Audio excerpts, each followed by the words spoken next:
25 to Washington. A loss would clinch their first losing season since 2015 when they went 4-12. Meanwhile, they play the Ravens after a 5-1 start to the season. Baltimore 1-4 since, losing 3 straight. Right now outside the playoff hunt at 9th in the AFC standings. And after missing the Steelers game last week due to a 10-day COVID quarantine, Lamar Jackson has been activated and is expected to start in tonight's game. And to Graziano, let me come back to you first on that. What is the expectation relative to Lamar Jackson, his availability tonight? Because obviously that is critical for a game the Ravens desperately need to win.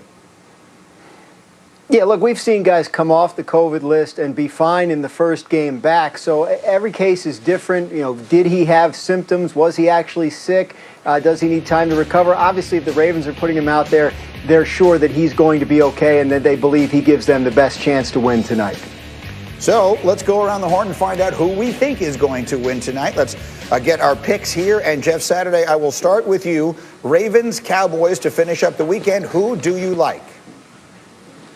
I'm going Baltimore Ravens, and I'm hoping the Ravens get back to physical football. You know, we talk about the black and blue division with they and the Steelers. Now, the Steelers don't want to run the ball. The Ravens want to develop Lamar Jackson as a quarterback. How about we just line up and go hit people in the mouth? You're also going to get Brandon Williams and hopefully Calais Campbell back in the fold on the defensive front. They need to totally dominate this Cowboys offensive line. This needs to be a physical throttling by the Baltimore Ravens. I think they give it, and I'm giving them the win tonight. McElroy, who you got?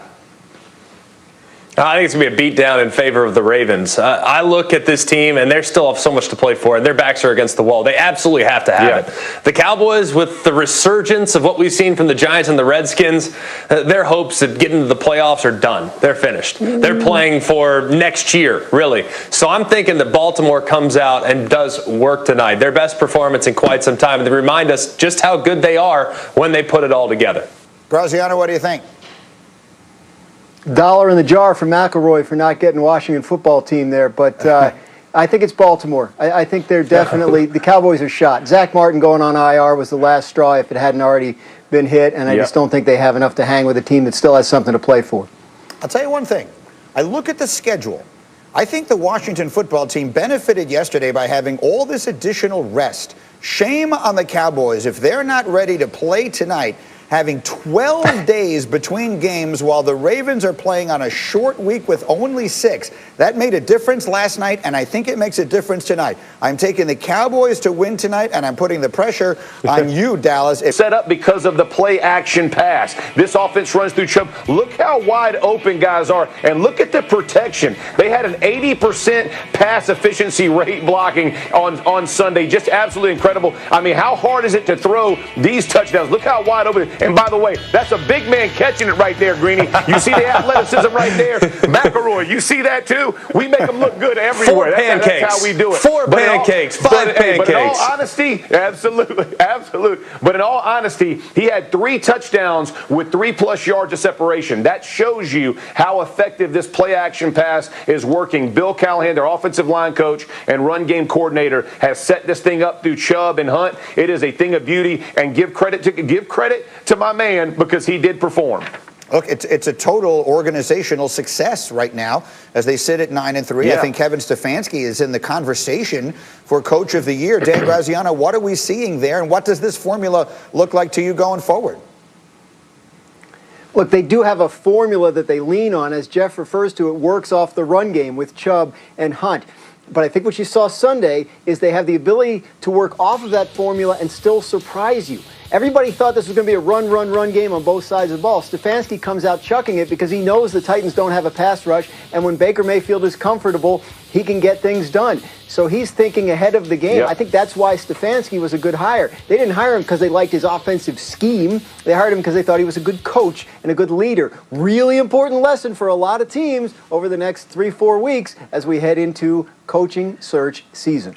Look, for a franchise that has gotten so much wrong in recent years, it is worth pointing out right now it feels like they've gotten a lot of different things right. Meanwhile, one of the biggest stories coming out of the weekend, of course, was the benching of Carson Wentz in favor of Jalen Hurts during the Eagles' loss to Green Bay. Yesterday, head coach Doug Peterson was asked if a decision had been made regarding who starts this week against the Saints, and here's what he said.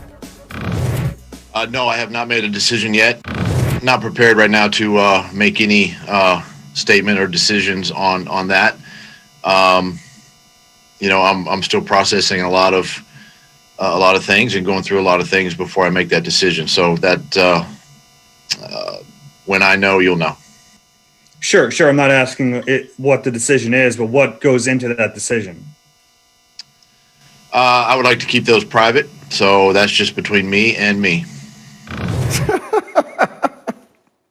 I'm using that from now on. Going well Anytime there. I don't want to share any information, I'm just going to say I'm going to keep that between me and me. In the meantime, Dan Graziano, my insider, let me come to you. What are we hearing? What should the expectation be for Philly this Sunday against New Orleans? Look, in my experience, when a head coach says he doesn't know who the quarterback is going to be next week, it's probably not going to be the same guy it was last week. Obviously, they could go back to Carson Wentz, but right now it seems like things are pointing toward a switch to Jalen Hurts, if for no other reason than to find out what they have in the young man that they drafted in the second round this year so that they can make some decisions in the offseason about where they want to go at the quarterback position. That could still end up being Wentz. We've talked about the contract a lot, but it doesn't necessarily have to be. And if they did decide to move on, it would be important for them to know what they already have. All right, and so, Greg, for those just joining us, you put together an excellent tape. I'd love to watch it again of why you believe it should be Jalen Hurts going forward right now for Philly. If they're in the business of trying to win football games and chase that elusive playoff spot, they're a game and a half back, it needs to be Jalen Hurts moving forward. Here's why. Because he's making people around him better. Whereas Carson Wentz isn't really doing that right now. It's 3rd and 4, all right? Busted protection. You got pressure off the left-hand side.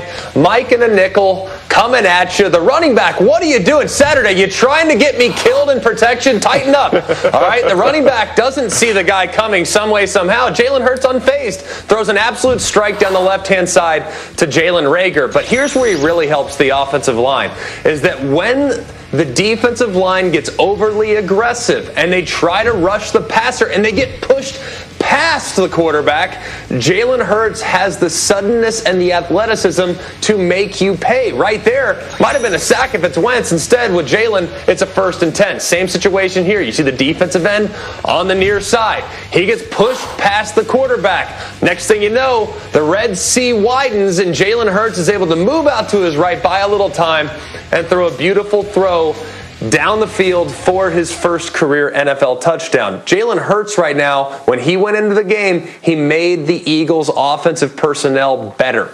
That hasn't been the case with Carson Wentz. That's why if they're really trying to win games, and that's the ultimate goal, Jalen Hurts needs to be the guy moving forward.